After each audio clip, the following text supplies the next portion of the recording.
الحمد لله نحمده ونستعينه ونستغفره ونؤمن به ونتوكل عليه ونعوذ بالله من شرور أنفسنا ومن سيئات أعمالنا من يهده الله فلا مضل له ومن يضلله فلا هادي له ونشهد أن لا إله إلا الله وحده لا شريك له ونشهد أن سيدنا ونبينا وشفيعنا وحبيبنا ومولانا محمدا عبده ورسوله أما بعد فأعوذ بالله من الشيطان الرجيم بسم الله الرحمن الرحيم يا أيها الذين آمنوا اتقوا الله حق تقاته ولا تموتن إلا وأنتم مسلمون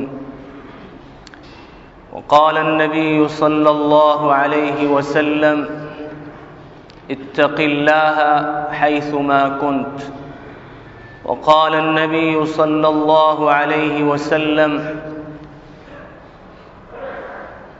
ألا إن في الجسد مضغة إذا صلحت صلح الجسد كله وإذا فسدت فسد الجسد كله ألا وهي القلب أو كما قال صلى الله عليه وسلم صدق الله العظيم وصدق رسوله النبي الكريم ونحن على ذلك لمن الشاهدين والشاكرين والحمد لله رب العالمين۔ محترم بزرگوں، دینی اسلامی بھائیوں، ہمارے ماحول میں جو تبدیلیاں آ رہی ہیں، ہمارے عقائد میں جو تبدیلیاں آ رہی ہیں، ہماری عبادات میں جو تبدیلیاں آ رہی ہیں، ہماری معاشرت میں جو تبدیلیاں آ رہی ہیں، ہمارے معاملات میں جو تبدیلیاں آ رہی ہیں اور ہمارے اخلاق میں جو تبدیلیاں آ رہی ہیں، اور بجائے ترقی کے تنزلی محسوس ہو رہی ہے، اس کی بنیادی وجہ یہی ہے کہ ہم نے تقوی کی راہ کو چھوڑ دیا ہے۔ اسی لیے ہمارے عقائد بگڑ رہے ہیں، ہماری عبادات بگڑ رہی ہیں، ہمارے معاملات بگڑ رہے ہیں، ہماری معاشرت بگڑ رہی ہے اور ہمارے اخلاق نہایت پستی میں چلے جا رہے ہیں۔ تو اصل بنیاد کی طرف غور کیا جائے تو وہ یہی نظر آئے گی کہ ہم مسلمانوں میں سے تقوی جو دین کی ایک بنیاد سمجھی جاتی تھی اور جس کا تعلق انسان کے قلب سے ہوا کرتا تھا، دل سے ہوا کرتا تھا، وہ دل سے نکلتا ہی چلا جا رہا ہے اور انسان نہایت بد اخلاق، بد عقیدہ اور عبادت سے روگردانی کرنے والا اور معاملات میں کھوٹ پیدا کرنے والا اور معاشرت نہایت بگاڑ دینے والا بنتا چلا جا رہا ہے۔ تو یہ تقوی ہے کیا چیز جس کا اللہ تعالیٰ نے اپنے کلام مجید کے ہر پارے میں ذکر کیا ہے اور جس کا حکم دیا ہے کہ اللہ کا تقوی پیدا کر دو۔ تقوی لحاظ کو کہتے ہیں، تقوی پرہیزگاری کو کہتے ہیں، تقوی اللہ اور اللہ کے رسول صلی اللہ علیہ وسلم کی تعلیمات پہ چلنے کو کہتے ہیں۔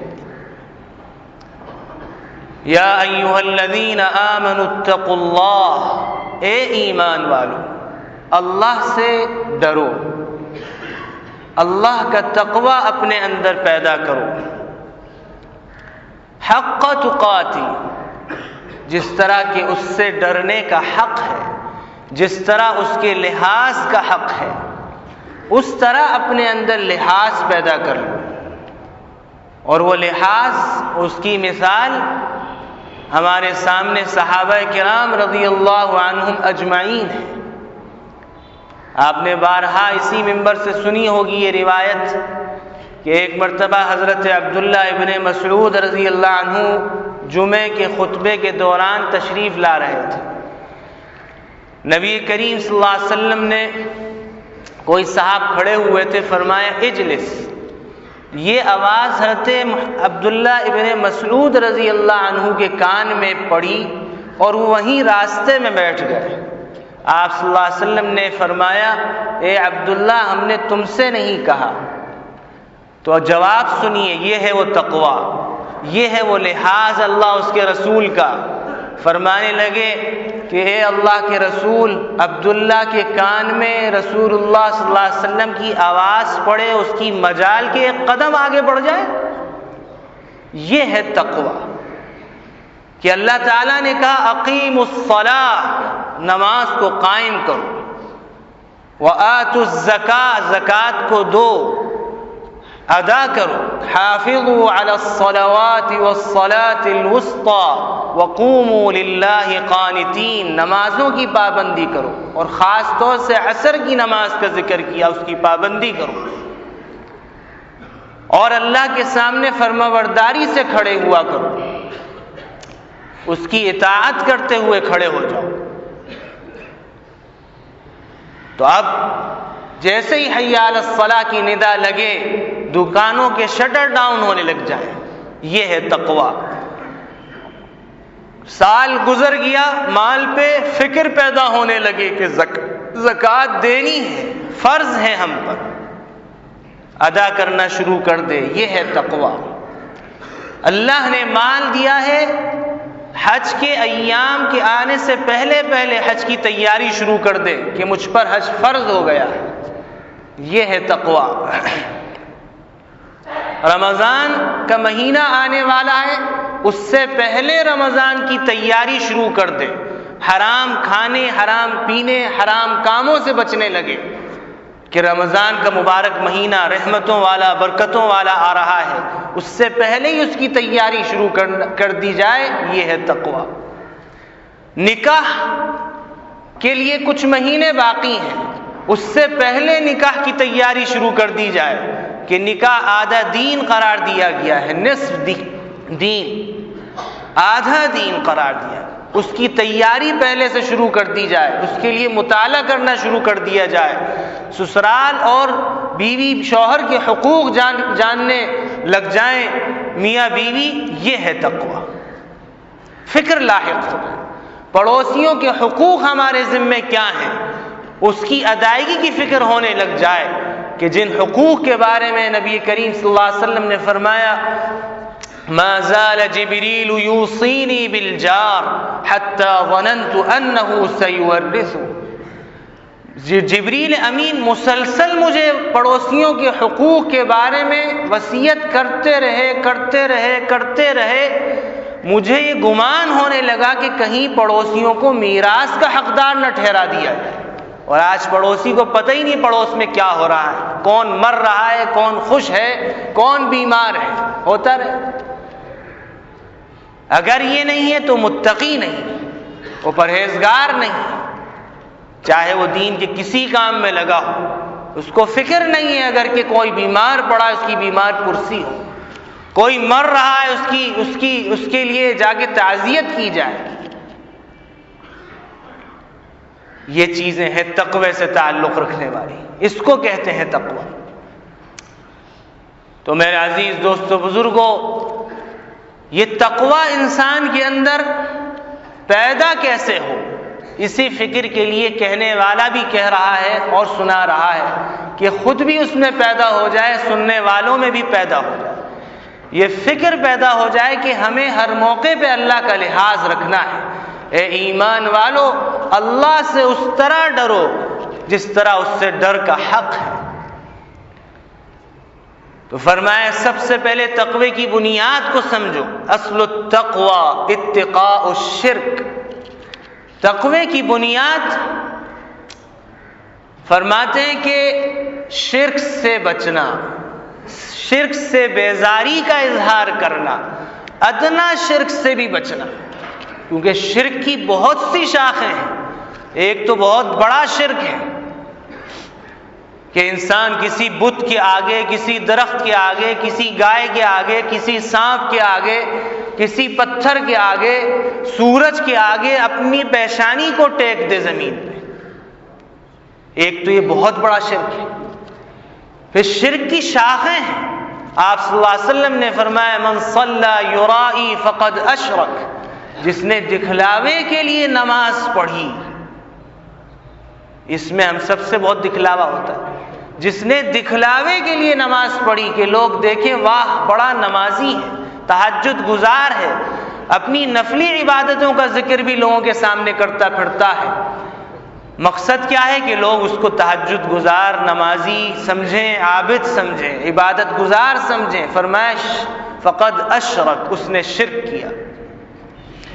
ومن صام یرائی فقد اشرک، جس نے روزہ اس لیے رکھا کہ میں پیر اور جمعرات کا روزہ رکھتا ہوں، ایام بیض کا 13، 14، 15 کا روزہ رکھتا ہوں، کوئی نفلی روزہ مجھ سے نہیں چھوٹتا.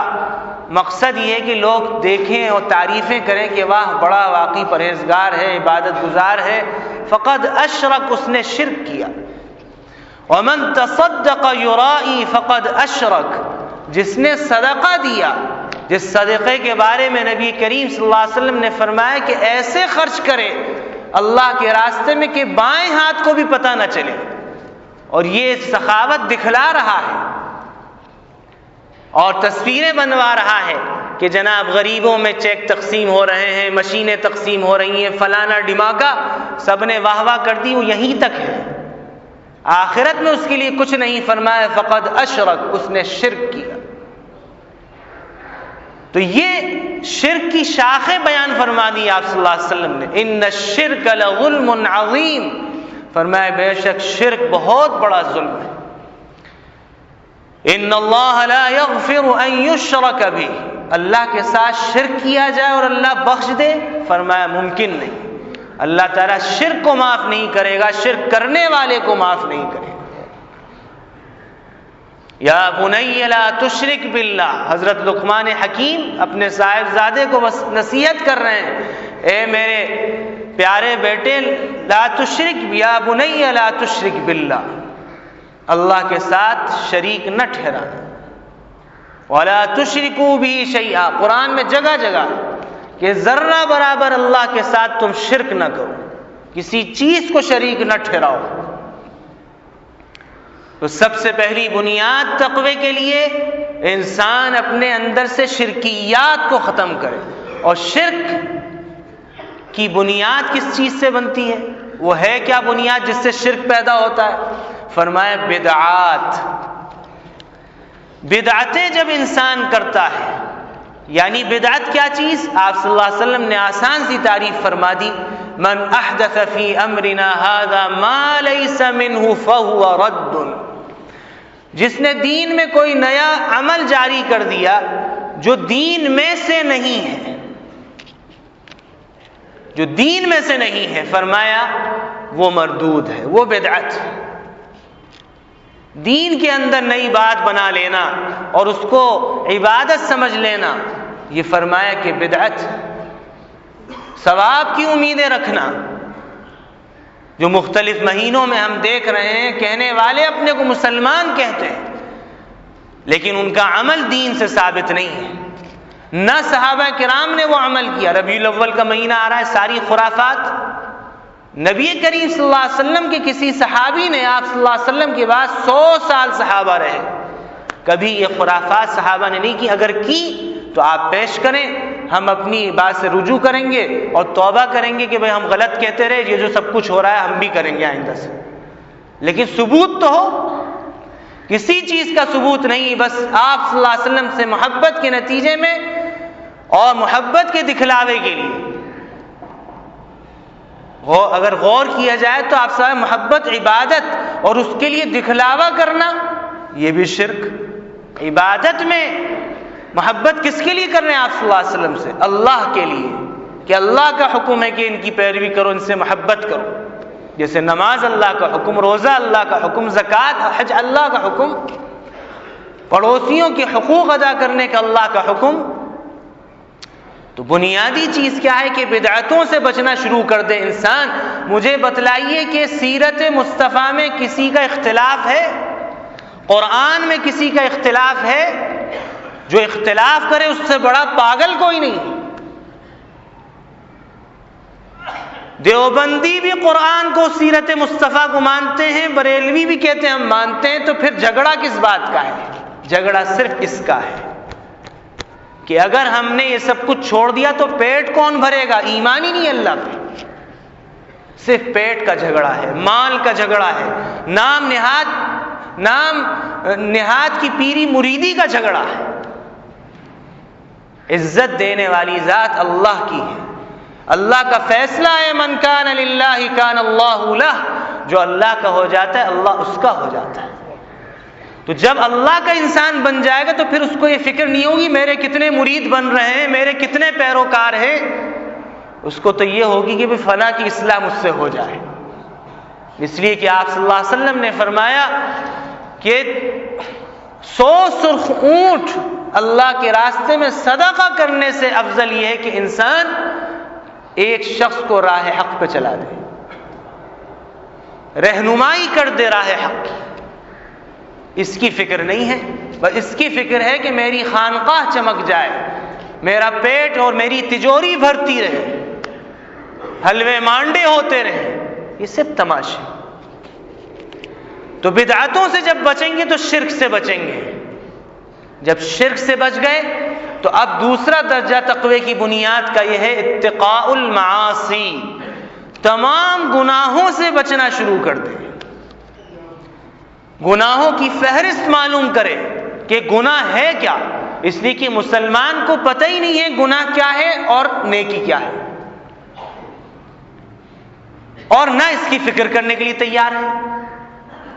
کمپٹیشن اگر ہے تو اس میں ہے کہ میں فنا سے کتنا آگے بڑھ سکتا ہوں، چاہے وہ حلال ہو یا حرام ہو۔ مال کے اندر، زمین کے اندر، اس میں ترقی کی فکر ہے، اس میں کمپٹیشن ہے اور مسابقہ ہے کہ ہم کس طرح ایک دوسرے سے آگے بڑھ جائیں۔ اور اللہ تعالیٰ فرمانے فاستبقوا الخیرات، خیر کے کاموں میں، نیک اعمال میں سبقت کرو۔ اس کی فکر مسلمان کو نہیں ہے۔ جب فکر نہیں ہے تو وہ متقی نہیں ہے، وہ عابد نہیں ہے، وہ ذاکر نہیں ہے اللہ کی نگاہ میں۔ تو متقی بننے کی صلاحیت اور قوت اور طاقت اور استطاعت اور اس کا مکلف اللہ تعالیٰ نے انسان کو بنایا ہے، اور اس کے لیے انسان کو عقل دی ہے کہ عقل کو استعمال کرے کہ کس چیز کو اختیار کرنے سے میں اللہ کے قریب ہو سکتا ہوں۔ ورنہ تو اللہ کے قریب ہونے کے لیے تو ساری مخلوق لگی ہوئی ہے، اور ہر قسم کے مذہب والے یہی چاہتے ہیں کہ اللہ کے قریب ہو جائیں۔ کیا آپ نے مشرکین مکہ کے بارے میں نہیں سنا کہ وہ کیوں عبادت کرتے تھے بتوں کی؟ قرآن کہتا ہے لِيُقَرِّبُونَا إِلَى اللَّهِ زُلْفَىٰ، ہم تو اس لیے ان کے آگے اپنی پیشانی ٹیکتے ہیں بتوں کے آگے تاکہ یہ ہمیں اللہ کے قریب کر دیں۔ تو معلوم ہوا بت پرست بھی اللہ کے قریب ہونا چاہتا ہے، آغانی قادیانی بھی اللہ کے قریب ہونا چاہتے ہیں، لیکن اللہ کے رسول صلی اللہ علیہ وسلم کو کیا کہا گیا؟ وَأَنَّ هَذَا صِرَاطِي مُسْتَقِيمًا فَاتَّبِعُوهُ وَلَا تَتَّبِعُوا السُّبُلَ فَتَفَرَّقَ بِكُمْ عَنْ سَبِيلِهِ، یہ کہا گیا، جس کی تعلیم ہمیں سورہ فاتحہ میں دی گئی، اهْدِنَا الصِّرَاطَ الْمُسْتَقِيمَ، ہمیں سیدھے راستے کی رہنمائی کر دیجئے۔ مانگ رہے ہیں اللہ سے لیکن اس توجہ سے نہیں مانگ رہے، حالانکہ اللہ کیا کہہ رہا ہے؟ اجیب دعوت الداعی اذا دعان، مانگنے والے کی دعا کو میں سنتا ہوں، قبول کرتا ہوں۔ تو پھر ہمیں رہنمائی کیوں حاصل نہیں ہو رہی؟ اس لیے کہ ہم صرف زبانی طور پہ مانگ رہے ہیں، دل سے نہیں مانگ رہے۔ دل سے مانگیں تو پھر وہ واقعہ سنیے کہ ایک موقع پر حجاج بن یوسف، وہ جیسا تھا اس کو چھوڑیے چلا گیا اللہ کے ہاں، حرم شریف سے گزر ہو رہا تھا، حرم شریف میں آیا تو دیکھا کہ ایک شخص ہے وہ دعا کر رہا ہے، رو رہا ہے. تو اس نے کہا بات کیا ہے تمہارے ساتھ، ماجرا کیا؟ اتنا رش تو اس زمانے میں ہوتا نہیں تھا. تو اس نے کہا کہ میری بینائی نہیں ہے، میں اللہ سے بینائی مانگ رہا ہوں کہ میں نابینا ہوں، بینا ہو جاؤں. تو اس نے کہا کتنے عرصے سے مانگ رہے ہو؟ تو اس نے کہا 30 سال سے میں مانگ رہا ہوں. تو اس نے 30 سال سے اور اتنے مقدس مقام پہ مانگ رہے ہو، تمہاری دعا نہیں سنی جا رہی؟ 3 دن میں اگر تمہاری، تھا بادشاہ اور ظالم مشہور تھا کہ اگر تمہاری 3 دن میں بعد میں آؤں گا، 3 دن کے بعد اگر نگاہ نہ آئی، تمہاری بینائی نہیں آئی تو میں تجھے قتل کر دوں گا. 3 دن کے بعد آیا، دیکھا کہ اس کی بینائی آ گئی. تو ہمیں اللہ کے خوف سے نہیں مانگنا ہے، ہمیں لوگوں کے، ظالموں کے خوف سے مانگنا ہے. تو خوف سے جب مانگا تو بینائی آ گئی، موت کا خوف ہوا، اب اللہ کے در پہ جا کے چمٹ گیا وہ کہ یا اللہ یہ تو واقعی مجھے قتل کر دے گا، اتنا ظالم ہے. تو اس طرح اگر ہم نماز میں مانگے اہدنا الصراط المستقیم، تو ہمیں سیدھے راہ کی راہ حق کی، سیدھے راستے کی رہنمائی کیوں نہیں کرے گا اللہ؟ فرمایا یہ ہے میرا سیدھا راستہ قرآن و سنت، اس راستے کے علاوہ کسی راستے کی پیروی نہ کرنا، ورنہ سارے راستے تمہیں اس راستے سے جدا کر دیں گے. تو میرے عزیز دوستو بزرگوں، بنیاد تقوی کی شرکیات سے بچنا اور اس کے لیے بدعتوں سے بچنا. اور فرمایا دوسری بنیاد، تقوی کی بنیادوں میں ایک دوسری بنیاد یہ ہے کہ جب شرک سے بچ گیا تو اب تمام معاصی سے، گناہوں سے بچے اور اس کی فہرست معلوم کرے اور اللہ سے مانگتا رہے. اور جس کو علماء گناہ کہتے ہیں اس کو گناہ سمجھتے ہوئے استغفار کرتے ہوئے اگر عادت نہیں چھوٹ رہی تو کرے، کر رہا ہے تو استغفار بھی کرے کہ اللہ یہ گناہ تو ہے. روزانہ ہم عورت بن کے آ رہے ہیں معذرت کے ساتھ. قرآن یاد رکھیے نصیحت ہے، حدیث نصیحت ہے، اس بنیاد پہ یہ بات کی جا رہی ہے. روزانہ ہم صفا چٹ ہو کے آتے ہیں اور سمجھ رہے ہیں ہم بہت حسین و جمیل لگ رہے ہیں، حالانکہ نبی کریم صلی اللہ علیہ وسلم نے عجیب بات فرمائی کہ فرشتوں کی جماعتیں مختلف کاموں میں اور ذکر و اذکار و تسبیحات میں لگی ہیں.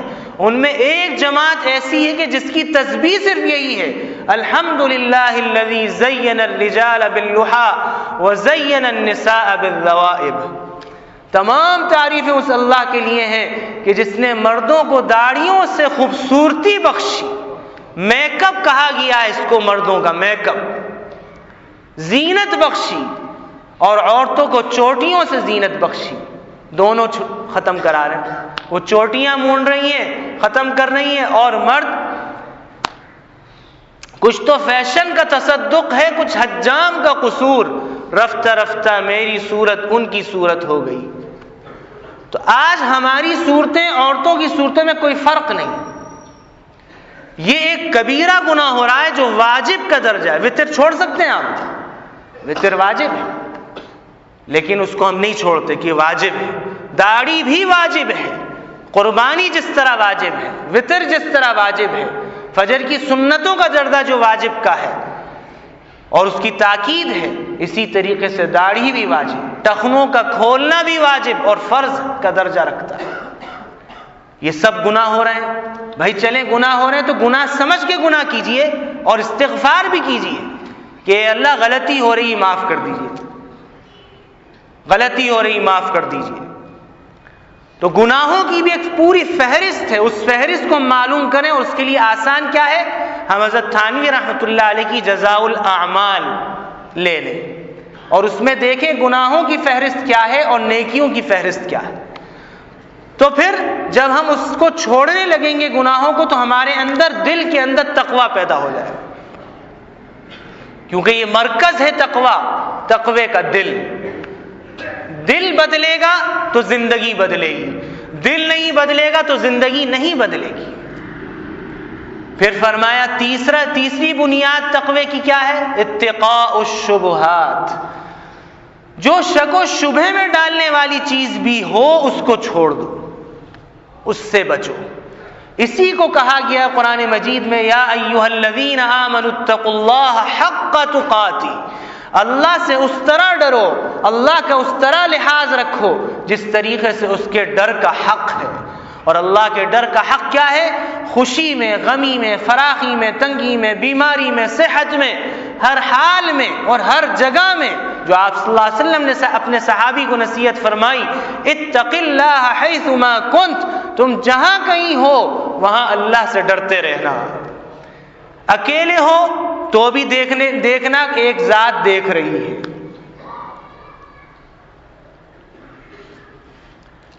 اور وہ اپنے اندر وہ صفت ہمارے اندر پیدا ہو جائے کہ جیسے ایک بزرگ نے اپنے مریدین کا امتحان لیا، اور امتحان اس طرح لیا، کہا کہ بھائی ایسا کرو کہ تم سب کے سب ایک ایک مرغی لو اور ایسی جگہ جا کے ذبح کرو جہاں کوئی نہ دیکھ رہا ہو۔ کوئی دیوار کے پیچھے گیا اس نے ذبح کر دی، کوئی اندھیرے میں گیا وہاں ذبح کر دی، کوئی کمرے میں گیا وہاں ذبح کر دی، لے حضرت ہم نے ذبح کر دی، کوئی بھی نہیں تھا، ایک زندہ لے کر آ گیا۔ فرمایا کہ یہ کیا، تم نے کیوں ذبح نہیں کیا؟ کہا کہ حضرت میں جس جگہ گیا وہاں میں نے اللہ کو پایا، کوئی ایسی جگہ تھی نہیں، آپ نے کہا تو کوئی نہ دیکھے، تو اللہ تو دیکھ رہا تھا۔ فرمایا سب ناکام تم کامیاب۔ تو یہ ہے تقویٰ، اتق اللہ حیثما کنت، تم جہاں کہیں پر ہو، اکیلے میں ہو، سب کے ساتھ ہو، حتیٰ کہ تم کسی بڑے ہوٹل میں 5 اسٹار 7 اسٹار ہوٹل میں ہو، اس کے کمرے میں ہو اور دروازے کھٹ کھٹ ہو رہے ہوں اور پتہ ہے سب کو کیا کچھ تماشے ہوتے ہیں، اور وہاں بھی تمہارے اندر یہ ہو کہ نہیں اللہ دیکھ رہا ہے۔ عام طور سے ایک اللہ والے نے کہا کہ ملک میں رہتے ہوئے تو گناہ کرنا ذرا مشکل ہوتا ہے، لیکن ملک سے جب باہر چلے جاتے ہیں تو نہ کوئی جان نہ پہچان، بڑی خالہ سلام، کوئی جان پہچان نہیں، اب گناہ کرنا آسان، جس طرح چاہو گناہ کر لو، اب وہاں بھی بچ رہا ہے تو فرمایا تقویٰ ہے، یہ ہے متقی اصل، شراب سے بچ رہا ہے، جوئے سے بچ رہا ہے، نائٹ کلب سے بچ رہا ہے، اور بے غیرتی بے حیائی سے بچ رہا ہے، تو یہ تمام چیزیں ملحوظ نظر رکھ رہا ہے، اور شبہ میں ڈالنے والی چیزیں جو ہیں اس سے بچ رہا ہے۔ مثال کے طور پر ہم جو ہے انتظار بس اسٹاپ پہ بھی کر سکتے ہیں بس کا یا کسی اپنی سواری کا، لیکن اگر ہم کھڑے ہوتے ہیں سنیما کے سامنے تو پھر ایسی صورت میں شبہ ہے کہ لوگ اس کی وجہ سے بدگمان ہو جائیں گے کہ میں تو سنیما کے گیٹ پہ کھڑا ہوا تھا، شو کا انتظار کر رہا تھا یا شو سے فارغ ہو کے نکل رہا تھا، تو یہ بھی شبہ کی چیز ہے۔ تو شبہات سے بچنا، یہ بھی اس بات کا اہتمام کرنا، یہ تقوی کی بنیاد ہے۔ اب جب ان چیزوں سے بچ جائے گا انسان تو اب اس کے اندر نور پیدا ہو جائے گا، یہ نور اس کو بھٹکنے نہیں دے گا، یہ نور اللہ کا وہ تقویٰ پیدا کر دے گا جس کا تقاضا قرآن مجید نے ہم سے کیا، اور نبی کریم صلی اللہ علیہ وسلم نے ایک صحابی کو خطاب کر کے پوری امت کو سنا دیا۔ اسی لیے نبی کریم صلی اللہ علیہ وسلم نے فرمایا دل کو تقوی کا مرکز قرار دے کر، الا ان فی الجسد مضغۃ، خبردار کوئی اہم بات کہنی ہوتی آپ صلی اللہ علیہ وسلم کو تو ایسے کہتے الا، متوجہ کرتے، حرف تنبیہ ہے متنبہ کرنے کے لیے، غور سے سنو، ان فی الجسد مضغۃ، بے شک انسان کے جسم میں ایک ٹکڑا ہے، لوتھڑا ہے، اذا صلح صلح الجسد کلہ، اگر وہ صحیح رہا تو اس کا سارا جسم اللہ تعالیٰ کے حکموں کے تقاضوں کو پورا کرتا رہے گا، جس کا ذکر ہوا آپ کے سامنے۔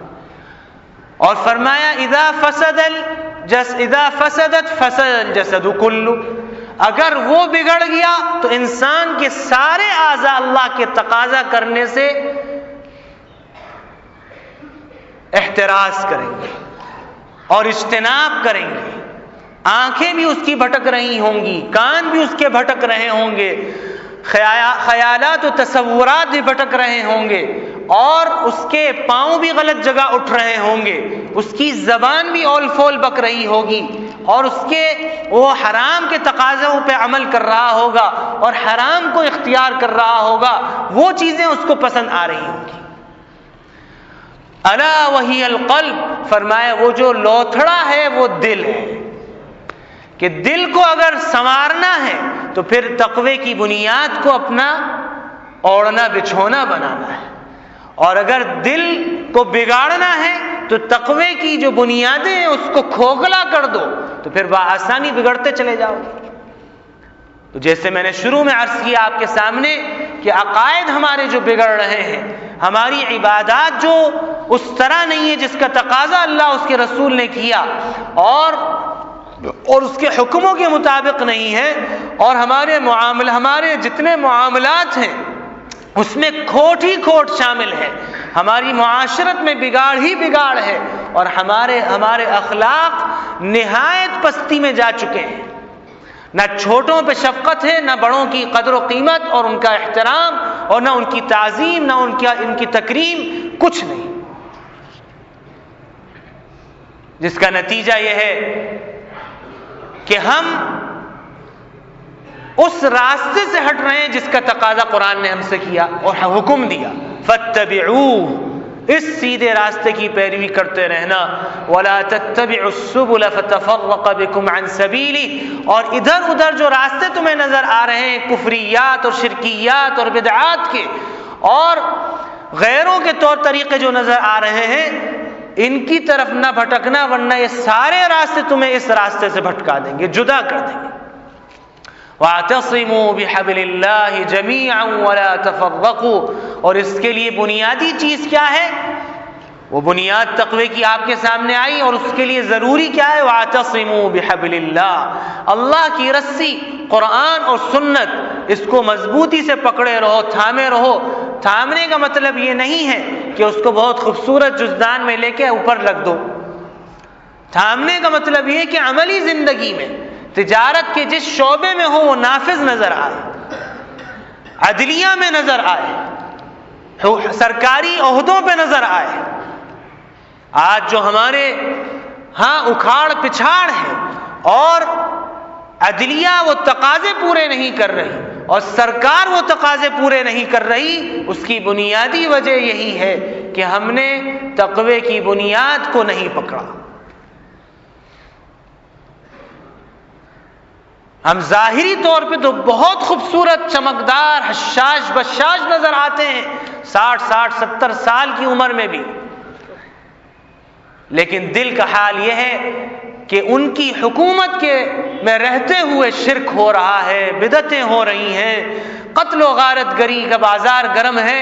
یہ سب تقوی نہ ہونے کی وجہ سے، اللہ کا لحاظ نہ ہونے کی وجہ سے۔ تو میرے عزیز دوستو بزرگوں، اللہ رب العزت سے ہم سب کو یہ تمنا کرنی چاہیے، دعا کرنی چاہیے کہ اللہ رب العزت ہمیں تقوی کی زندگی عطا فرمائے کہ جس کے نتیجے میں ہم نہ اللہ کے حقوق کو پامال کریں گے اور نہ ہی بندوں کے حقوق کو پامال کر سکیں گے، اور ہماری جو دنیا کی زندگی ہوگی وہ بھی جنت کا نظیر ہوگی۔ اللہ والوں کو آپ دیکھیں تو وہ کیسی حالت ہو جائے، لیکن آپ کو ان کے چہرے پہ سکون نظر آئے گا، اطمینان نظر آئے گا، اور وہ اپنے کام میں محو نظر آئیں گے۔ اللہ رب العزت ہم سب کو اپنے اس حکم پر عمل کی توفیق نصیب فرمائے، تاکہ ہماری موت اس حالت میں ہو کہ ہم اللہ اس کے رسول کے فرما بردار ہوں۔ اسی آیت کے آخر میں اللہ تعالیٰ نے ہم سے یہی تقاضا کیا ہے، وَلَا تَمُوتُنَّ إِلَّا وَأَنْتُمْ مُسْلِمُونَ، تمہیں ہرگز موت نہیں آنی چاہیے مگر اس حالت میں کہ تم اللہ کے بھی فرما بردار ہو کر مرو اور اللہ کے رسول کے بھی فرما بردار